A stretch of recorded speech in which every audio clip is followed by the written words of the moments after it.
Stories. Subscribe and support Indie Thought. In day to day living, what do you do when life throws immense challenges at you personally, emotionally, and professionally? Who do you go to? Are friends or family competent enough to hold a safe space for you and address the issue without judging? Or do you push it under the carpet and let it slip you off the ground at a later point in time? Do you have some help around who are not psychiatrists or psychology counselors, but who can still ease the way through your issues without shame and judgments? Anusha Suresh is a multi-talented artist, a jewellery designer, and a Yakshagana performer. On the professional side, she is a reiki healer, a somatic therapist, an embodiment coach, a breathwork instructor, a tarot card reader, a mindfulness and spirituality coach. She has changed the course of many people's lives by holding safe spaces, conducting retreats, walking people through their own personal journeys, recognizing traumas, and healing them. Tune into this mind opening mental health podcast with Anusha Suresh, brought to you exclusively by Prana Stories. Anusha Suresh, Yes, thank you for doing this. my pleasure. I've been, if you are my mentor, I've been your protege or mentee, so I know what you do. But I'm sure you have faced this question from your friends or family. What do you really do? Right? So just tell my audience, what do you really do? I am an embodiment therapist, a somatic embodiment therapist, and a mindfulness coach. That's what I do. I walk people through their own personal journeys of awareness. It could be, so I believe where I come is from surviving to thriving. I take people from surviving to thriving. Where a therapist comes into the picture is between death to surviving. Like when people are going through the darkest days of anxiety, depression, different issues that we face today, a psychological therapist's role is to take them from that phase towards surviving. And where I come in is in the second half of the journey. Now you've learned how to survive, right? You've learned how to not be in that moment where you believe that you're dying, but just barely surviving is not enough in life. And we all deserve to experience what thriving actually feels like in the body, mind, and the spirit. So that's where I come into the picture to take my clients from survival mode to thriving towards their own journey and trajectory of surviving. And yeah, the work that I do is mostly through somatic embodiment work. So you need to break this down for me. Somatic, embodiment. These are the questions that I have. What is somatic? What is embodiment? Okay, so somatic is basically working with the soma. Soma is body, mind, and spirit. Soma in a different language? No, or- in Sanskrit. So In somatic, Sanskrit. the word somatic comes really? from soma. Okay. Yeah, soma, mind, body, and spirit. Hmm. The elements of mind, body, and spirit, or sometimes mind, speech, and spirit. Depends, different cultures look at it differently, but mostly we will stick to the one that most people will relate to, which is mind, body, and spirit. When you look at most of us around, we're either functioning in the mind or we're functioning in the body, or most often we're not even aware of the spirit, right? That's generally how it works. When you're doing somatic work, you bring all of them into alignment. You bring your mind, you bring your body, and you bring your spirit into alignment with each other. So the language of the soma is discovered through somatic therapy, where you're most often what happens is trauma is usually held in the body. Like when you're going through something traumatic in life, and I don't mean something grandly traumatic like anxiety, depression, or a huge car crash, but even something that has left you disappointed, something that has left you deeply shocked. Because at the end of the day, what is trauma? Trauma is how you have perceived a situation.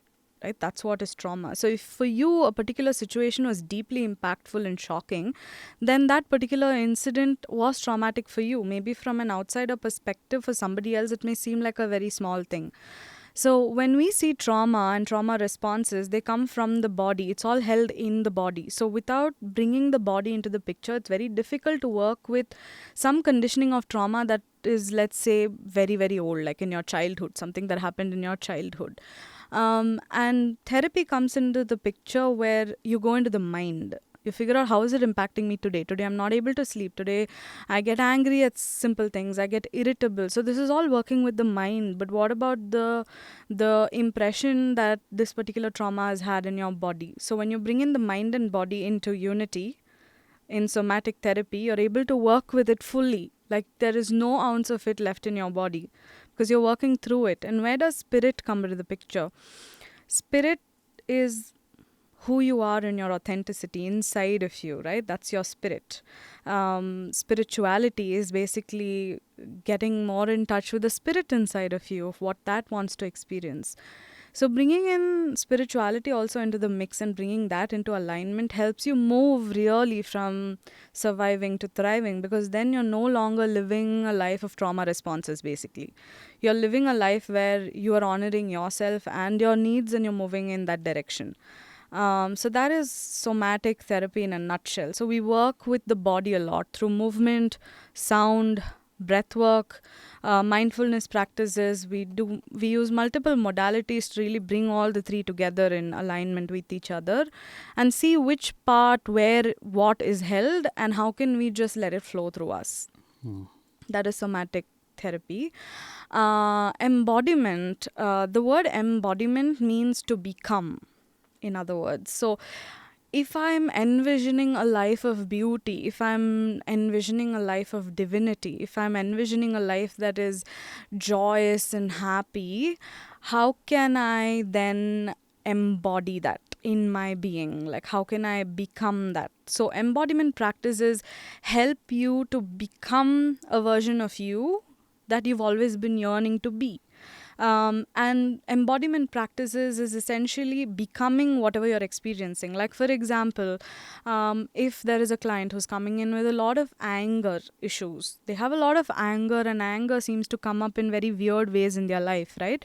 Like, you're sitting across a dinner table, there's little less salt in a food that you eat, and then you're immediately angry about it, and you start responding to that anger, and you throw the plate across the table. But when you look at it from the outside, it was such a simple thing. Why did it make you react in such a, open way? That's because so much of anger is held deep within the body, and you haven't given it space to express itself. So it comes out in ways wherever it finds. So then that becomes dangerous. Like, if you're going to be throwing plates around at people, you're also traumatizing people in your house because of your anger, right? So when we say embodiment, we give a container. We create a container. In the next 15 minutes, you can embody your anger. Whatever is the source of your anger, you become that.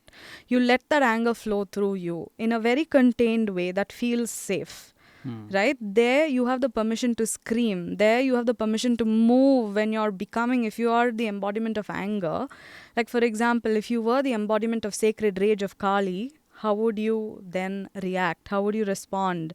You have the permission. Nobody's judging you within this space. So embodiment is becoming that which you want to really release, let go, and move through it on one end. That will help us get to the embodiment of what we actually want to become. Right? If you want to become a really peaceful, zen, joyous, blissful human being, what is stopping you from getting there is anger or sadness. So you first embody the anger and the sadness. Let it process through your body. Allow yourself to cry, allow yourself to crouch, allow yourself to scream, allow yourself to punch something in a contained environment. Once that is done, there's no more imprint of anger and sadness fresh stuck in your body. All the old stuff has already been worked out of you. And then you can embody everything that you actually want to be. So that is embodiment. So that means you're holding space for that person to, embody whatever that emotion that he is going through. Yes. So where I come in is sometimes emotions like anger, emotions like sadness, emotions like pity can really take over you. because it's very seductive to get lost in this emotion of anger. How could this person do this to me? They've made me feel so disappointed. How could this person abandon me?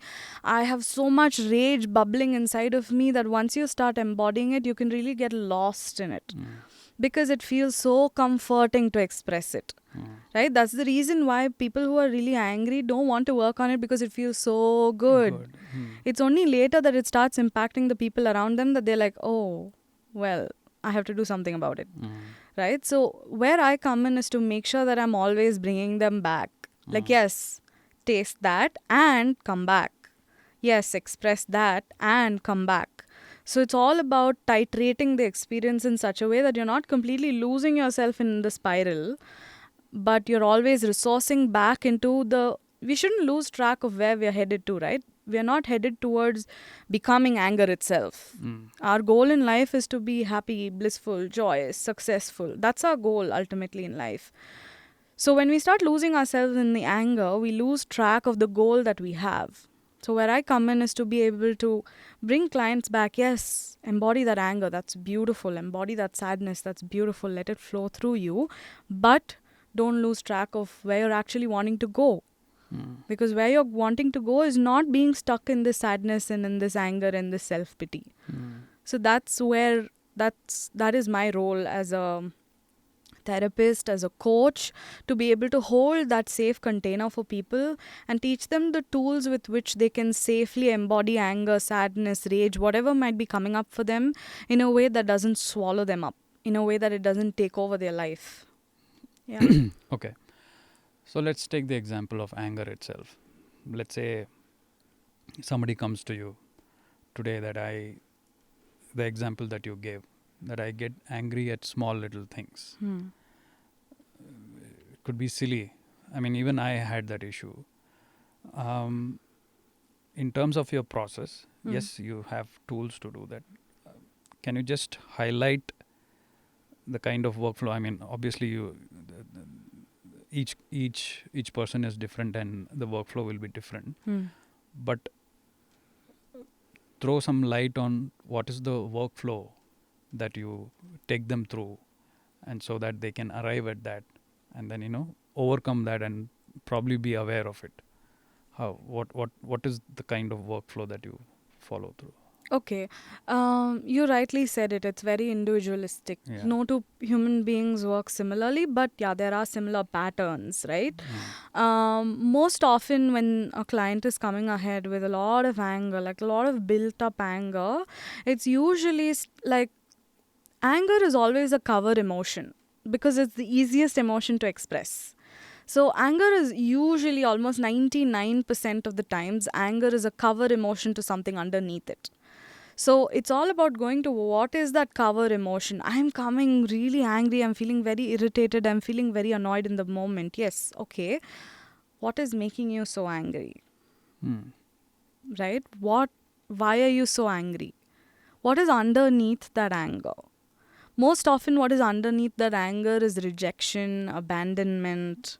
These are the issues that are underlying anger itself. Or some childhood something. Yeah, childhood. Yeah, this is all childhood trauma, rejection in childhood, abandonment in childhood, not getting your needs met as a child, or even as an adult. So it can build up over time, right? It can build up over time. And when it starts building up is when anger comes in as a cover emotion. Because there's so much of shame and guilt that is attached to feeling rejected, that is attached to feeling abandoned.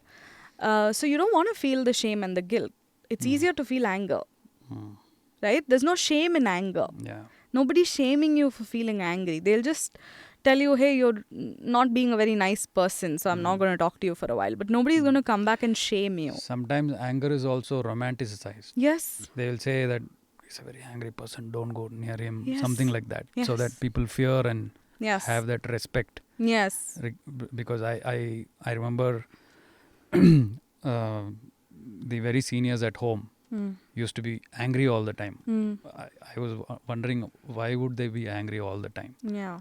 They use that as a cover Yes. to throw Yes. around their weight and get things done. Yes. So that's their comfort. Yes. So that also can help. It's also like an armor, right? Anger is like an armor to keep people away. If I'm always an angry grouch, nobody's going to approach me. If nobody approaches me, then nobody can hurt me. Yeah. It's always a protective mechanism, an armor around my heart, where I will not allow human connections to happen, which can take me back to that abandonment and rejection. So that's why it's very important. My workflow would be to first understand, where is this anger stemming from? What is underneath it? You know, because what is that undercover emotion that is causing this anger as a cover-up emotion? So once you get that, most often it is linked to the inner child somewhere. There is a part of the inner child that has been fragmented, that has been rejected, that has been, you know, its needs have not been met, or it's been belittled, shamed. You know, all of this comes up. So it's usually to first figure out where is it coming from. Get the client's acknowledgement there, like get the client's awareness there, that this is what is happening underneath that anger. This is what is happening. Does it align with you? Does it resonate with you? And most often they're just like, I never saw it this way. And once they see it, they really want to work on it. And then we design like programs that will help accept that inner child. You know, radical acceptance is a big part of the work that I do, to accept that little version of you, the 5-year-old version of you, the 10-year-old version of you, the 12-year-old version of you, sometimes the 25-year-old version of you, although technically speaking a 25-year-old version of you would be an adult. But still, there are so many parts that we've fragmented and frozen across time and space that we need to begin bringing it in together to be able to actually be a full expression of ourselves. And there's always a gift at the end of it. The gift of the inner child is at the end of this. So people are really willing to work on it. And you have so much more access to life force energy at the end of it, right? Because it takes 10 times more energy to push and shove something in rather than allow it to flow and just be. So you start noticing that you have so much more energy to access as you start doing this work. Yeah. So typically, when does a person or a client come to you? Is it when they reach a tipping point, or when they realize that something is wrong? When does that happen? Or somebody else forces them that something is wrong in you, just go and find some solution or therapy? How does it work? I've had a mix of all of this that you're saying right now, because I've also had clients who've come because someone has referred them and told them that you should try this. I've experienced this and I know how it feels. You should try it. So they come out of curiosity to know what is this big thing that they're talking about. Like, I want to experience it. So that is one case. Another case is where the client has been through therapy. Right? They have been through therapy for, say, a cause, something that has happened in their life that they've been working through emotionally, and it has helped them. But like every therapy has its limitations, like everything has a ceiling limit. And somatic therapy takes you beyond that ceiling limit. Even somatic therapy has its own limits, right? Different modalities work for different people. If somebody is extremely emotionally numb, somatic therapy is a completely different approach to get to them. Right? So different people, the approaches are very different. Logical people, the approaches are different. Creative people, the approaches are different. So people come to me because they've tried therapy, talk therapy, cognitive behavior therapy. It has helped, but now I'm back to square one. And I don't want to talk about it again. So help me. You know, then it's already been cleared from the mind. You know, it's already been cleared from the mind, because cognitive behavior therapy and talk therapy works a lot with the mind, of the narratives you're telling yourself in your mind. But it does have limitations, that it doesn't take the body as much into account. So what about everything that you're holding in your body? We don't have I'm not an expert. I'm not a psychologist. But from the therapy that I have been and from the therapists I've spoken to in my circles, they don't have movement. They don't have movement of energy through the body, emotions through the body. That's not a concept that they use. So I have clients who face that and come saying that I want to try something different that will get me out of this loop. I don't want to feel this way anymore, and I want to come out of it. So then I walk them through somatic embodiment therapy that will, like I said, take them from surviving to thriving. And I also have clients who come in because they say, I've tried everything. nothing is working for me, and I'm at a point where I know if I'm going to continue living this way, I'm going to hate myself for doing it. So please help me. So I've had clients like that as well. And something that I want to point out here is that there is a gray zone in between, right? Like I said, from death to surviving, and then from surviving to thriving. The surviving bit is actually a gray zone, which falls into both the brackets. Right? The surviving element of it falls both into somatic and coaching, and it falls into therapy zone. So it's for the therapist like us to decipher which ones are actually falling under our scope of interest that we can help with, and which ones actually we don't have the bandwidth to support. In that case, you have to send them back to the therapist, because they have better tools to help you, because you're so in your head. So you need to first relax the head to be able to get into the body. Slightly in the head, easy to work with because there are tools with which you can work through it. But sometimes when your brain is screaming multiple thoughts at the same time, you really need a brain dump. You need to put it all out there. An example of that kind of a case would be, do you have any example that you sent back someone to go back to a therapist? An example would be like, what kind of a condition was that person? Yeah, someone who's coming in with active trauma. Okay. So I am a trauma-informed coach. There is a difference between trauma-informed and a trauma coach. So a trauma-informed coach is somebody who can empathize and recognize trauma. Like, okay, this person has been traumatized, I recognize it, and I'm conscious of it. So I know how to design a session for them in such a way that I don't re-traumatize them. Right? So that is a trauma-informed coach. A trauma coach is somebody who knows how to work with you when you are in active trauma. Like if you are going through trauma right now, they know how to pull you out of that trauma. Me, per se, because I've also been a mindfulness coach, somatic therapy will not touch somebody who is in deep trauma. It's somebody has to have worked with some talk therapist to become slightly more, their nervous system should have slightly relaxed in order for them to be malleable enough for somatic therapy. When you're in the active state of trauma, nothing gets through because you're so traumatized, you're in a trauma response.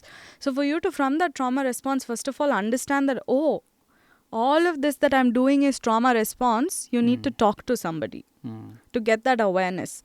Once you get that awareness, it's easy to work with them. So if I can take an example, let's say somebody has gone through a car crash. It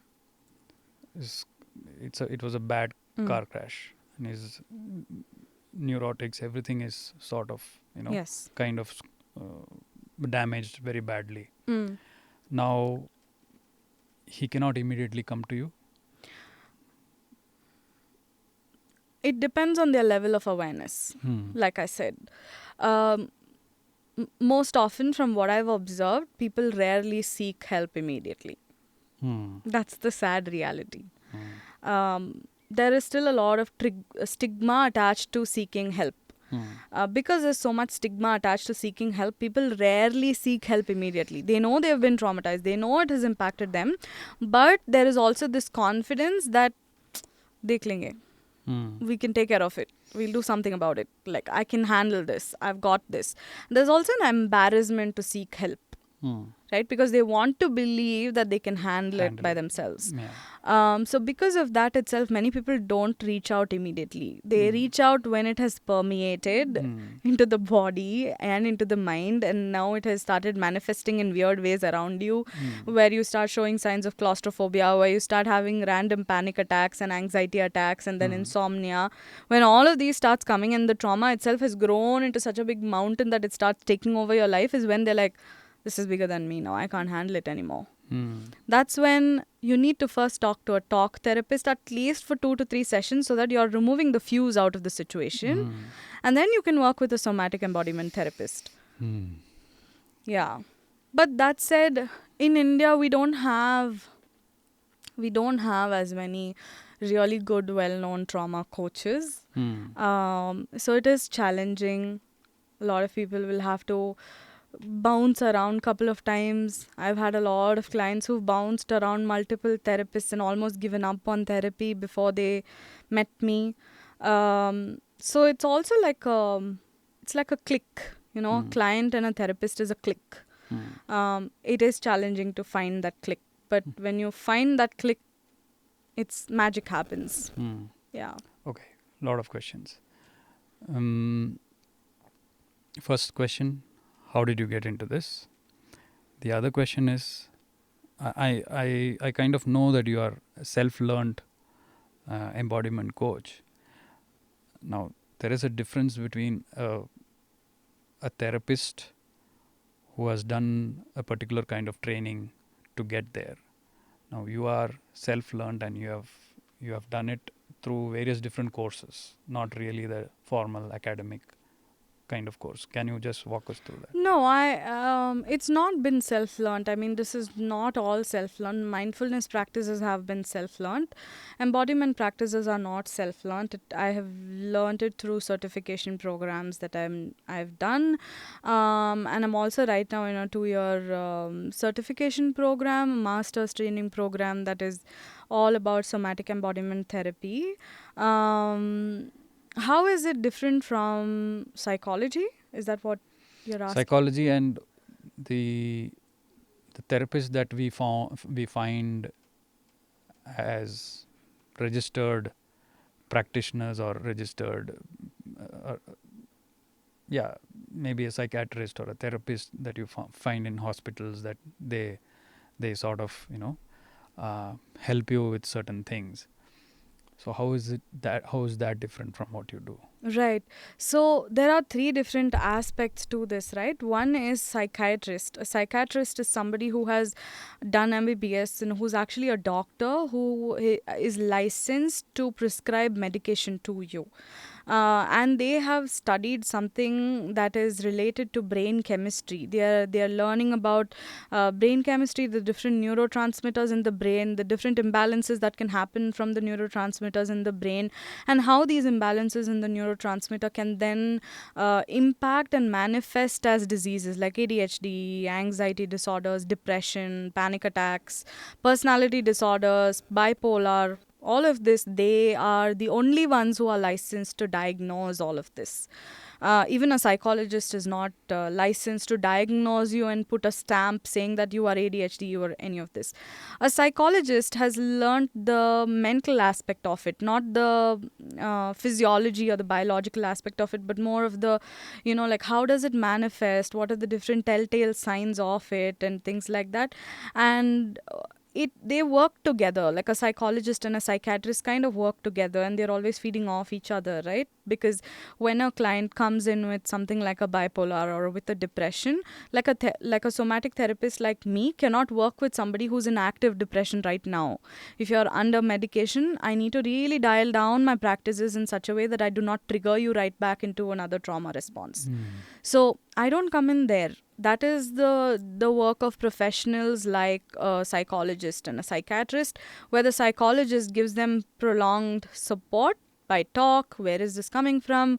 Yes, there is a certain neurochemical imbalance in your brain because of which it's manifesting as depression. But that said, there's also a large element of emotional support that these individuals need, which a psychologist can provide.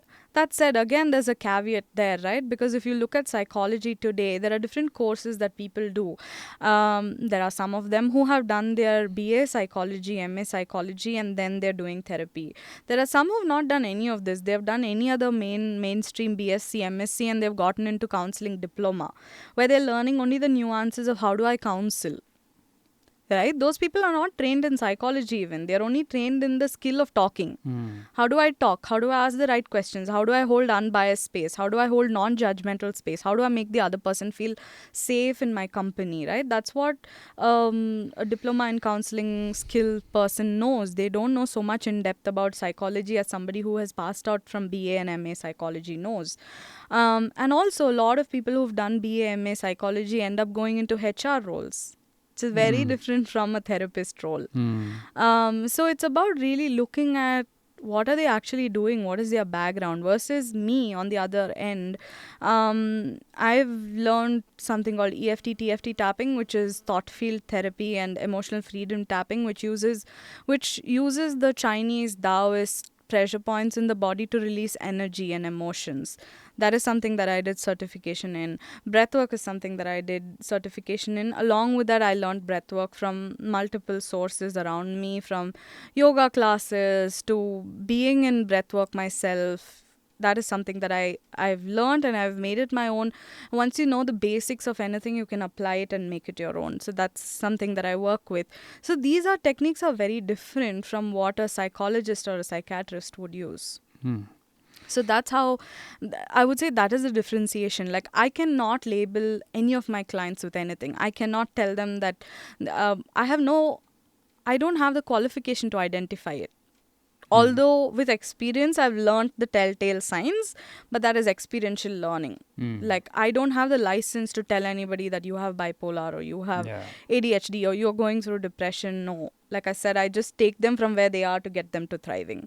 That is where I come into the picture, like manifesting the life of their dreams with energy work, with spirituality, with breath work. That's where I come in. And I also believe that, unfortunately, in today's world, we're using all of these terms very frivolously, very loosely. Like, I'm OCD, I'm depressed, I'm anxious. Anxious is okay, but and you're already affirming that I am for the rest of my life. This is my definition.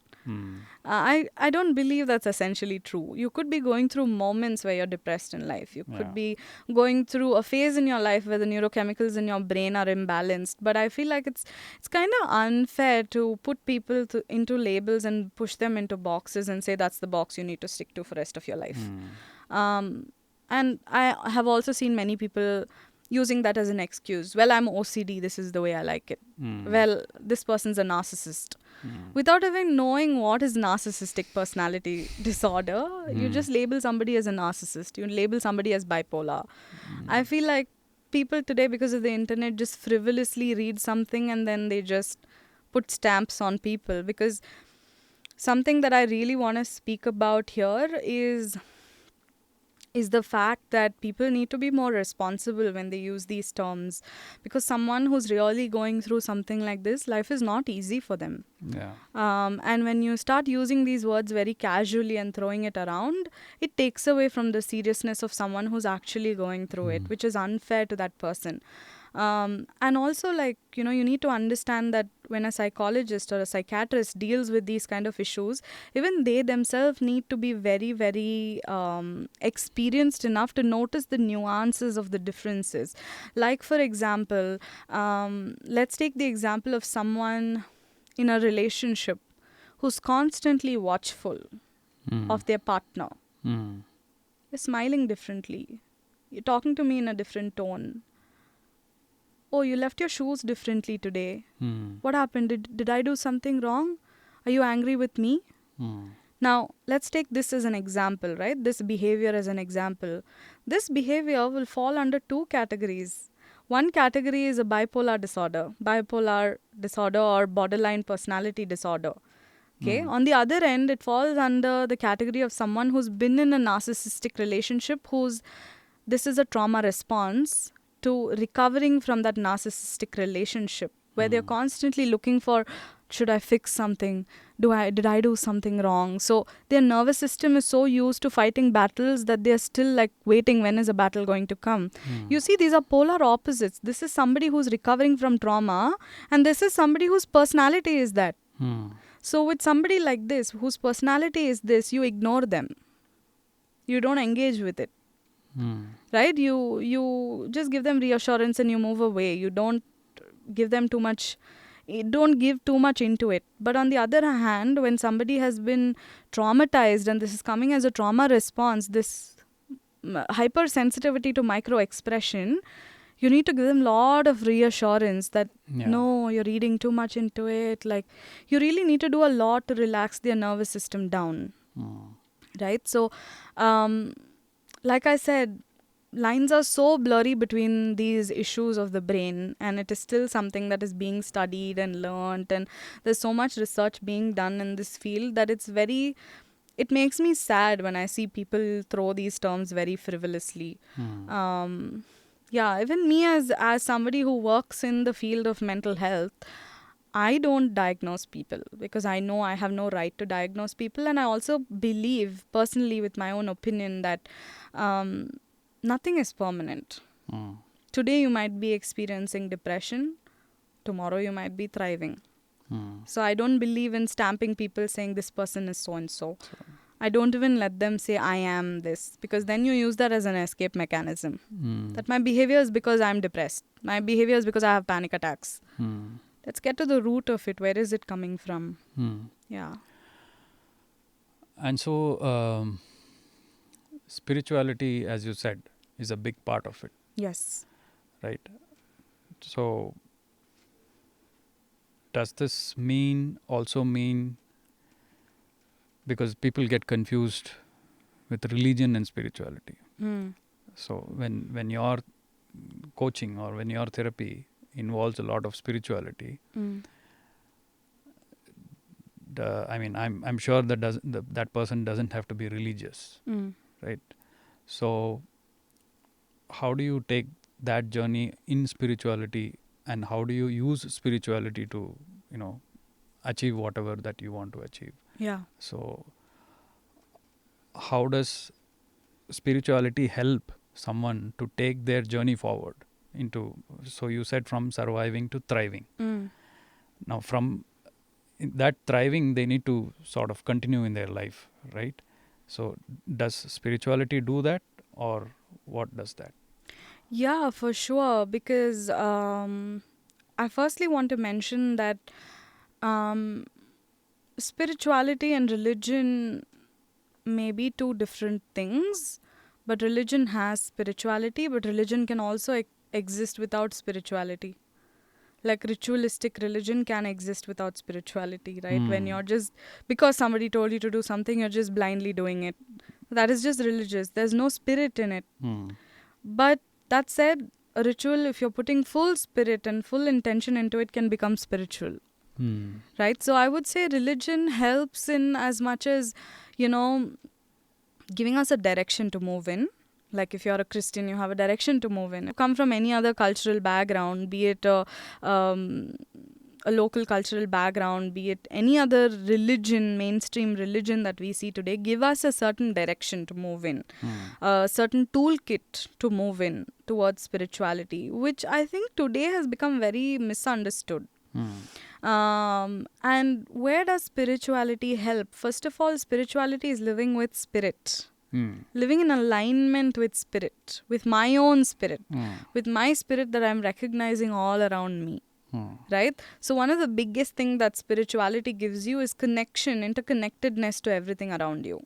So once I feel like I'm connected to this other human being, like for an example, your very close friend, when you feel that spiritual connect, a relationship connect with another human being, you don't wish bad on them. You never wish bad on them. So when you feel that connection with another human being, then you're always thinking of what's best for them. And you trust that that's what they're doing for you as well. So you're never lonely in life. Right? So similarly, spirituality is that which connects you to everything in the cosmos, to the divinity inside of you. So you're never really alone, because you know that the entire universe is there supporting you and backing you up. Right?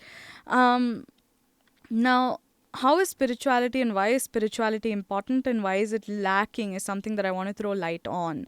If you look at most Indian households today, they tell you that this is what you need to follow because we've been following it from generations.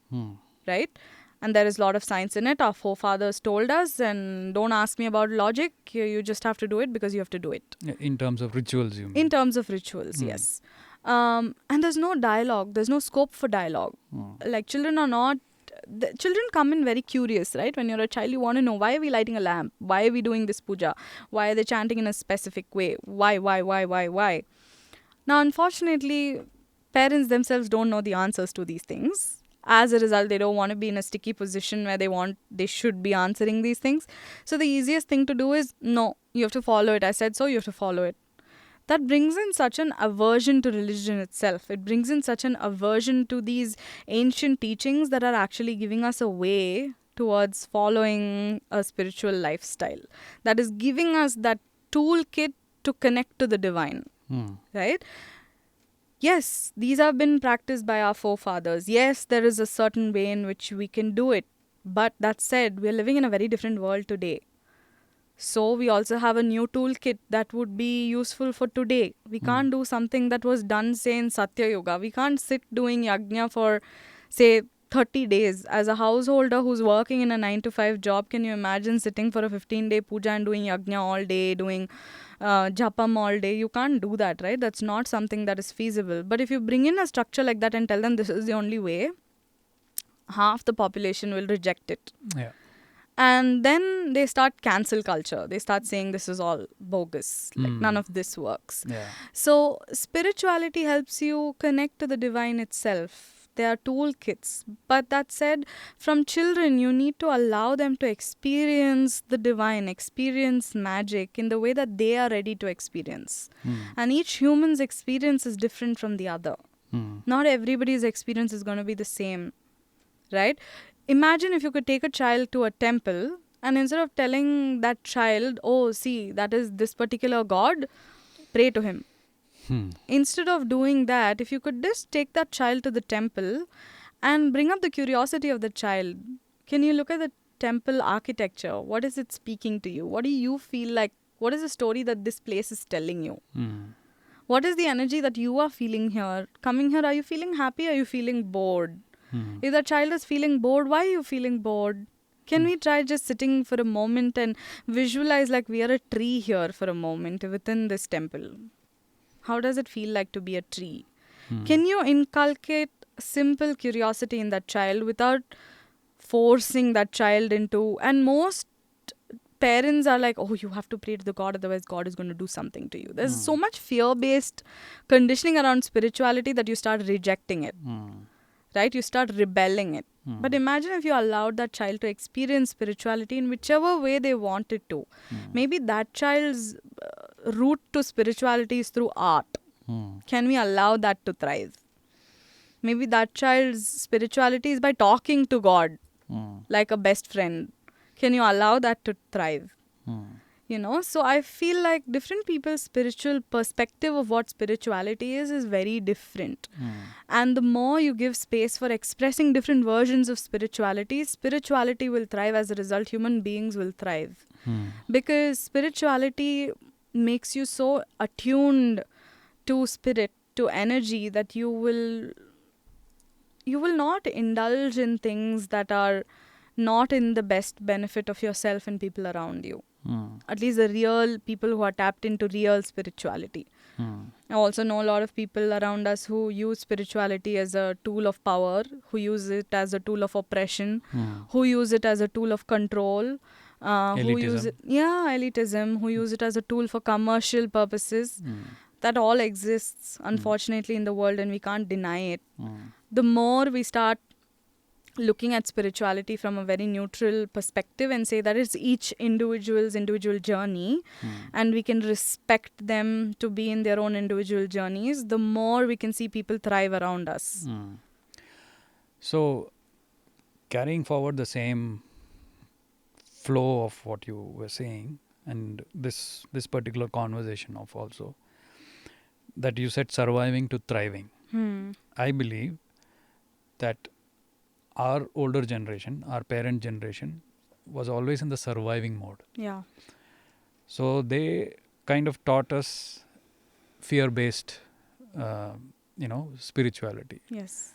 That we are already in the survival mode. Now don't further ask questions. Yes. And complicate it further. Yeah. We don't have the time to tell you all that. Just follow it. You will reach somewhere. Yes. That's how they sort of continued. Yeah.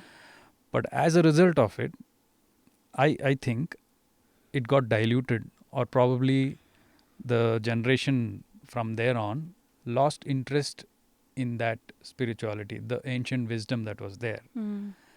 It was tend to be followed in a certain way, and during those times probably it was not relevant.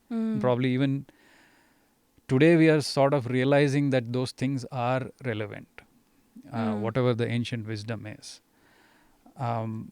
So I personally, I don't blame the older generation for that because they were in the survival mode. Right now we are almost reaching the thriving mode. Yes.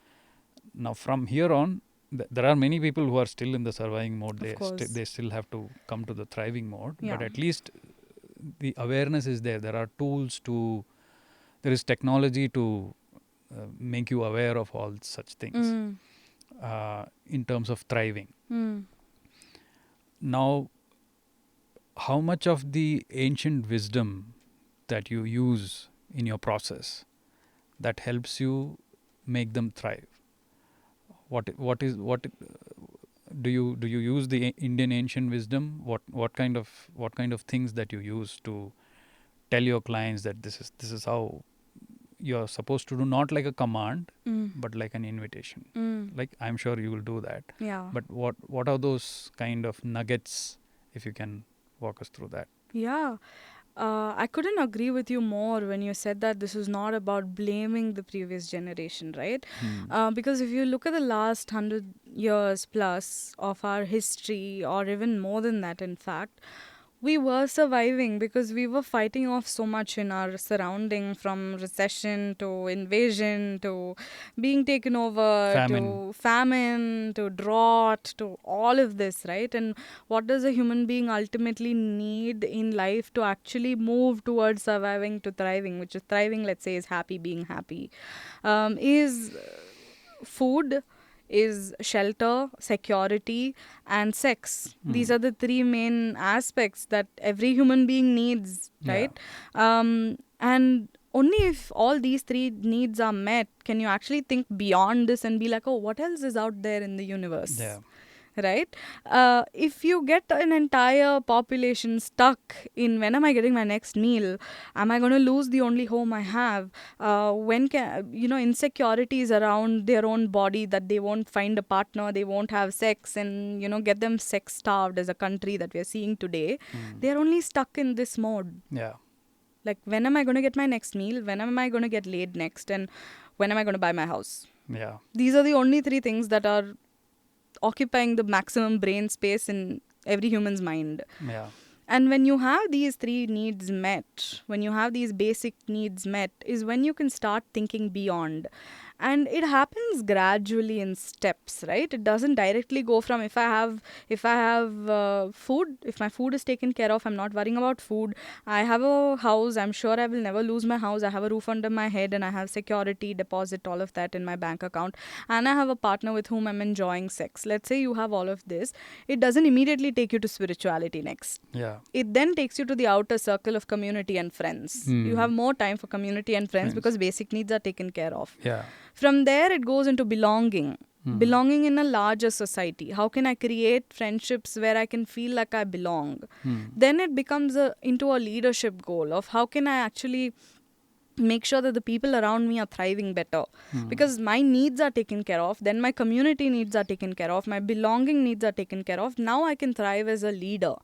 After that is where you've thrived as a leader also. Your company is CEO and you're running multiple brands and you're taking care of multiple homes, taking care of your employees' lives, and there's like a larger sense of, okay, I'm useful to the world. Then you start questioning, what is my purpose in life? Yeah.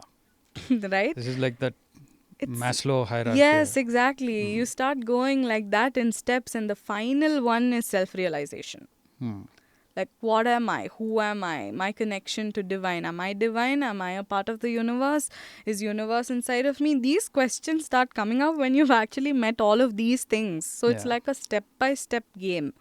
Right? If you're surviving and you are like barely surviving and struggling for your next meal, and somebody comes and tells you, oh, do this, you will feel the divine. That person doesn't want to feel the divine. He wants to feel secure that his next meal is taken care of. So you can't literally shove spirituality down somebody's throat who is in survival mode. Right? So that is one aspect. So this is not for everybody. It's for somebody who has, who has covered their basic needs, who has that covered, or maybe have slight problems in that we can still help them work on it, right? But the connection of spirituality comes at a much later stage when all of these things are taken care of, is when spirituality begins to permeate more strongly in your being. And as for ancient wisdom that I use techniques of breathwork that comes from very much from our land, pranayama, different pranayama breathworks mixed with some modern techniques of breathwork. It could be like alkaline breathing, it could be like holotropic breathing, shamanic breathing. Again, shamanic breathing is not something modern, it's coming from an ancient lineage of the Central American shamans, so that's again ancient. So mixing it with Indian pranayama like Ujjayi pranayama, Brahmari pranayama, Kapalabhati pranayama, or several of them like that we work with. That is something that I work with very closely. I also work with some of the teachings inspired by Tantra as well, because Tantra is a big tool that can help you thrive. How does it help you thrive? Because it merges the gap between you and the divine. Okay. Because you're no longer me versus the divine, me fighting for something. You become the divine. You embody the divine inside of you. When you start embodying the divine inside of you, anything that is divine cannot be flawed. So you're no longer critical about yourself, like this is not okay, that is not okay. You're not nitpicking on yourself. And you're not nitpicking on the other person either. You're not judging the other person either. Like his nose should have been different, his body should have been different, the way he speaks should have been different. No, even he is an expression of a divine, even she is an expression of a divine, even I am an expression of divine, and anything that is an expression of divine is flawless. There is a reason that they exist. There is a course of action that they are here to do, and that is what they're doing. And I can respect that. Even if I don't agree with it, I can respect it and let it be. So you use Tantra also in your process? Yes. I use techniques of Tantra. I don't... so Tantra is such a wide thing, right? Tantra, if you break it down as a word, it's just technology. Tantra is a technology, techniques, a toolkit, right? And it's very, very vast, from occult sciences to basic survival things, right? The spectrum is too big and too huge, and it can be used from anything from dark sciences to manifesting occult magical things to feeling the divine within you. So the parts of it that I use are about the divinity element of it, because I enjoy working with that, with seed sounds, with chakras. And what most people think today, they're very fascinated by the word Tantra, right? And you'll see so many people calling themselves tantric coaches on the internet. But if you look closely at every Vedic Hindu's house, most of what we do is tantric in nature. From our pujas to the way we chant, to the time that we wake up, to the direction we sit in, these are all toolkits given by Tantra. So basically everybody who practices puja at home is a tantrika. Right? We are using, all of this is given in Tantra. So everything that you're doing at home falls under the bracket of Tantra. Of course, you can go deeper into it from the left-handed path, the right-handed path, the classical Tantra versus Neo-Tantra and all of that. But from what I've observed and seen and experienced as a practitioner, and as somebody who walks people through it, and as somebody who's an avid learner, a scholar, someone who's really curious to know more about this, I can say is that most of us live a tantric life. Okay. Either aware or unaware, but if you're doing some form of puja at home in a specific ritualistic way, then you're following Tantra. Nice. So let me tie this to the question that I had before, that you said from survival to thriving, you need to flow through a certain level in your life to take care of your physiological needs, the basic needs. Yes. And then only you can get into that spiritual ascension. Right? Yeah, I mean, like if you're really struggling for the next meal, you're not going to be thinking about spirituality, right? But that said, if you have the next week's needs met, you can still introduce spirituality and grow with it. Now, my question was, then, is spirituality only applicable to people who are well off materially? Is it not part of people who are the working class or people who do daily wage and stuff like that? Is it not a part of them? They can't think of it, Oh, or no. they do? Absolutely not. I think spirituality is something that can help bring anybody from surviving to thriving. Right? It's such a magical tool that can really give you a sense of cushioning support system that makes you feel like I'm taken care of by something larger than me. Yeah, so I was trying to connect the other point, Mm-hmm. that even if you wake up and just light a lamp Mm-hmm. in your house, Yes. which doesn't take a lot of money, it is just Yes. even a candle or Yes. anything, that is also part of Tantra.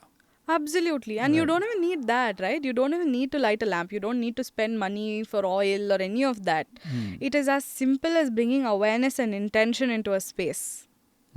It is that simple. Spirituality is that simple. We have complicated it, right? Just awareness and intention is enough to get you aligned to spirituality.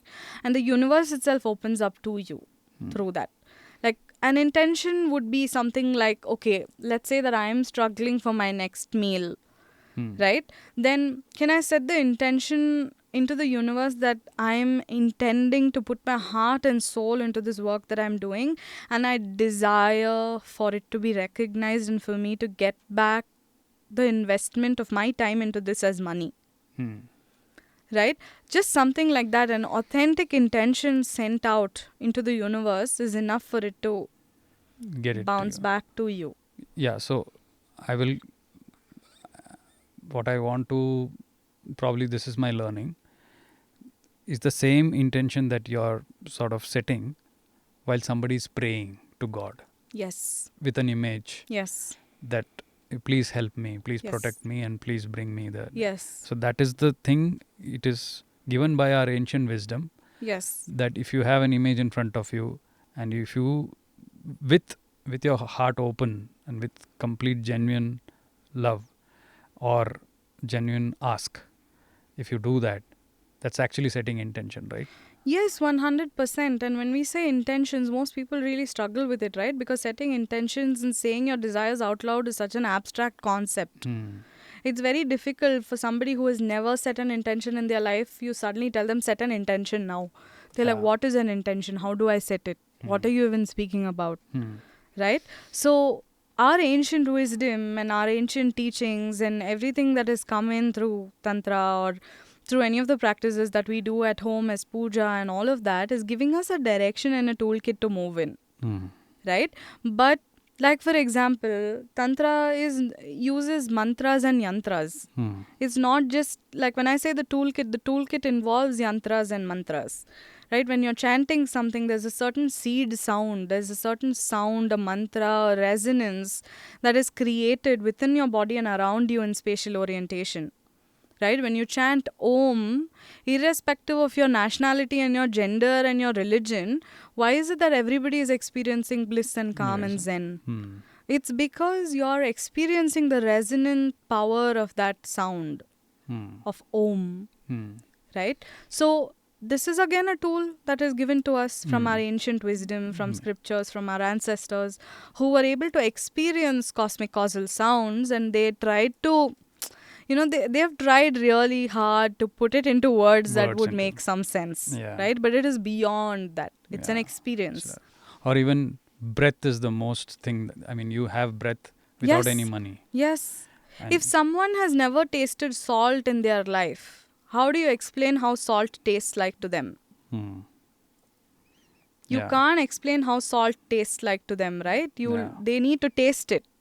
Only it's then abstract, it's very abstract, and there are no words in the dictionary that can actually encapsulate something like salt. Something as basic as salt. How do you explain to somebody what salt tastes like? We say a food is salty. Let's say somebody doesn't even know the concept of salt. How do you then teach them what salt is? You have to first get them to taste salt. Of how the right amount of salt can actually make things so tasty, and you put a little pinch of salt more, it's not palatable. You put less, it's not as tasty. Right? Spirituality is like salt. I mean, I might be offending a lot of people by comparing something like spirituality to salt, but that's the analogy that I get right now in this moment. As an example. As an example, yes. Or it could be a sweet. Yeah. It could be. Yes. Yeah, understood. Something as it's basic. experiential. Yeah, it's very experiential, right? And your experience may be very different from my experience. But I cannot say this is the experience. There is no the experience. No two human beings can experience it the same way. So tools have been given to us from Tantra, from scriptures, from Vedas, from Upanishads, from different gurus, from Vedanta. We have so many, we have a huge toolkit that we can use. For somebody, a tantric path may be more exciting, maybe more interesting, maybe something more feasible to them. For somebody, Vedanta might be more feasible, maybe more attractive to them. For somebody, Bhakti might be very exciting to them. So it really depends on which way, which attracts you more. All of them are ultimately leading you to the same thing, right? Same divine. It's divine consciousness, becoming one with the divine. That is the ultimate goal of all of this, that I and the divine are the same. I'm an expression of the divine, and the divine lives within me. Therefore, I will honor myself and my body. So tools are given to us, and like, tying it back to what we were talking about, intention. For somebody who doesn't know, this is such an abstract concept. If you tell them set an intention, they will really struggle with it. But you give them a ritual format. You light a lamp, you sit and pray, chant Om, clear your mind, take a couple of deep breaths, and then go into your body and see what is coming up for you. And really, with all authenticity and all the reverence in your heart, ask the Lord for it. It'll happen. Right? Yeah. So this is how you begin the journey when you don't know, when you don't have the vocabulary to express it or explain it. This is an easier route that they have designed for us. That said, most of us get stuck there. Yeah. But the journey is about going beyond the rituals. Yeah. So when you're merging with the divine, when the divine is coming in and going out and there's a play of the universe, you don't need these toolkits. It's about transcending even those toolkits. Many people get stuck in the rituals. That this has to be done this way. This has to be done in this particular day at this time in this format. They get stuck. There again, you're losing track. Your goal is not to do this ritual perfectly. Your goal is through this ritual to reach the divine. Yeah. So when people lose track, that's, I think, the best way to put it. Like, they lose track of what is their ultimate goal. Their ultimate goal is to experience divine, experience that so-called salt. This is just a toolkit to lead you to salt or to the divine or to God or goddess. Right. Yeah, or to nature. Some people don't believe in a god or a goddess. It could be nature. Experiencing nature through every cell in my body. Yeah. Lots of questions, but there is so overwhelming things that we need to sort of learn and digest and things like that. But yeah, what is your ideal in terms of what you do as an embodiment coach and a somatic therapist and also a spirituality coach? You deal with a lot of problems of people and the people who need help, and there are lots of them, right? And I'm sure the number of clients that you're dealing with is increasing every day. So I'm probably you're realizing that there is so much trouble people are going through. Yeah. What would be your ideal thing or to advise so that people don't go through those things in their lives, so that they can adopt and see if they can manage it themselves? Because not everybody is a therapist. Not the ratio of a therapist to a common man is disproportionate. Yeah. There are only few therapists who actually do the work and get to and also the affordability of a therapist is also a matter in question. The time that they offer you and the kind of work that they do, that is also a problem. So in general, how do people manage their lives to to jump from that surviving to thriving, at least to some extent? What would that be? Yeah, and I think one of the best things that I can say that would lead you straight from surviving to thriving is to take radical self-responsibility. I couldn't put it more simpler than that. Take responsibility for yourself. right? For your own happiness, for your joy, for what makes you feel special, for what makes you feel loved. Take responsibility for that. Most often problems are created because we've abdicated the responsibility. It is the responsibility of my mother to take care of me. It's the responsibility of my partner to make me feel special. It's the responsibility of of my dog to come and cuddle me. It's the responsibility of a sibling to give me safe space. It's the responsibility of my friend to make me feel like I belong. So I'm abdicating responsibility in every realm of existence. When I'm abdicating responsibility, I'm also abdicating power. Which means somebody else has higher power over me. They can manipulate me. They can make me feel smaller than that I am. They can make me feel like a worm. They can belittle my existence. And I will believe it because I've abdicated my responsibility. So I think one of the best ways in which you can actually move from surviving to thriving is by allowing yourself to take responsibility for yourself. If I've made a mistake in this situation, I own up to it. I learn from that experience and I'm going to shift it and change it because I owe myself that. I'm taking responsibility for myself, that if I'm not respected in this situation, in this group of friends, if I'm not valued, if I'm not celebrated, if I'm not seen as a valuable human being, then I will take responsibility for myself and I will take myself out of this situation. Right? And not stay there and wallow in it and then say this person is not treating me well. You can choose to take yourself out of that situation. But in that situation, I mean, again, it depends. Maybe some people say that, some people might think that to do it my way is the right way. They might think, which can be... Can you elaborate on that? What do you mean by my way? To do anything the right way, let's take an example of, I have a car. I go on the road. My thing, or the right thing to do is, there is a signal.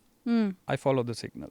That's the right thing to do. Now I think I am an individual, right? My right thing is, right now I am feeling I have to speed, right? I'm thinking right now that I have to speed. That's my right thing to do now. I have to live with this feeling. And I speed. I damage. Right? Now there is a community also there. I don't care about them and all that. So if I start thinking very individualistic that this is my right way to do, so how do they balance that? Yeah, so I'm going to take the same example that you've given of the car, right? What is happening in the world around us today is I have the car, I own the car, but I've let somebody else drive the car. And I'm sitting behind and I'm telling them, drive like this, drive like that, drive like this, drive like that. Because that's the way I want the car to move in for me to feel safe. Instead of doing that, what if you let whoever it is in your community sit in the back seat and enjoy the ride with you? And you are on the wheel. You get to choose what is right for you as an experience. You are the center of your universe. You're not the center of the universe. Right? If I have a set of 5 friends, I'm the center of my universe. And if these people are serving me and they are helping me thrive and they are honoring my presence as I'm equally doing that to the other person, celebrating their existence, celebrating their presence, giving gratitudes for the other person, that I would be nothing. I would be center of nothing if these people didn't exist. Right? But that said, I can't abdicate the responsibility completely and be like, you are the center of my universe. Everything that you say is right. That's where the problem arises.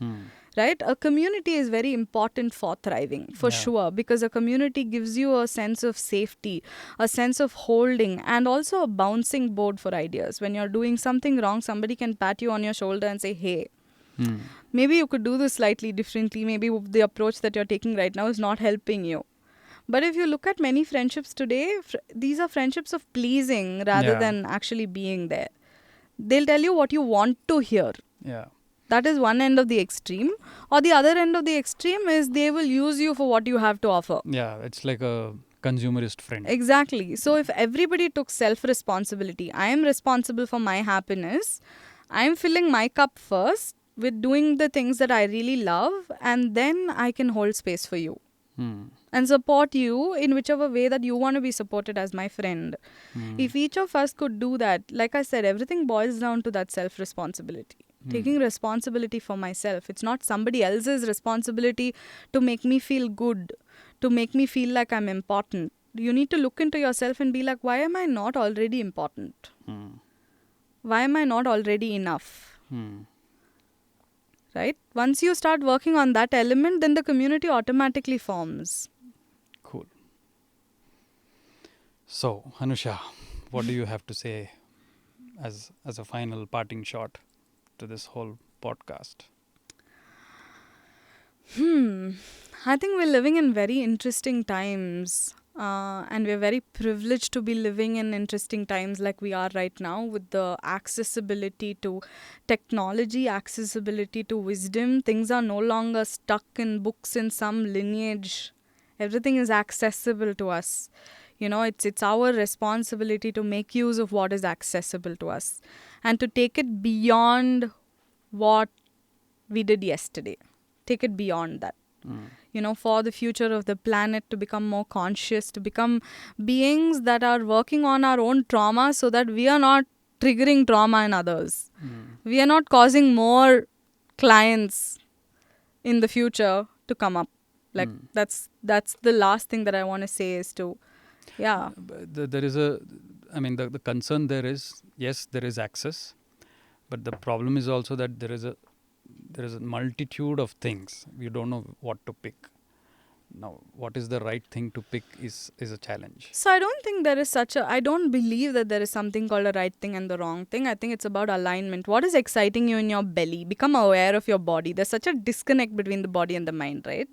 Like, that's the reason why the confusion arises. When the body and the mind get together, when you stop thinking from your brain that, okay, let's take the example of Tantra. Tantra looks so exciting. Everybody's talking about it. I want to know more about Tantra. Right? Versus, let me see, is Tantra actually exciting my belly? Maybe Vedanta or Bhakti is exciting you. Maybe it's giving you a kind of bodily reaction. And that is more in alignment to you. Become aware of the soma, mind, body and spirit. Yes, Tantra is powerful. Tantra is a new tool. Not a new tool, sorry. It's in the buzz right now. It's exciting. But is that my tool? Is that for me? Or is something else for me? Maybe none of this is my tool. Maybe art is my tool. Maybe that's what excites my mind, body and spirit. Then do that. Do that which is in alignment to your mind, body and spirit. Then even if you have an ocean of information available in front of you, you choose what is right for you. Not right in the terms of right and wrong, but what is right for you. Yeah. So yeah, I think that's what I'd like to say. Cool. Thank you so much. You're welcome. And all the best for all your endeavors that you do. Thank you. And it's been so fantastic talking to you in such a setting that I learned a lot of things. Thank you so much. Thank you. Thank you. Thank you.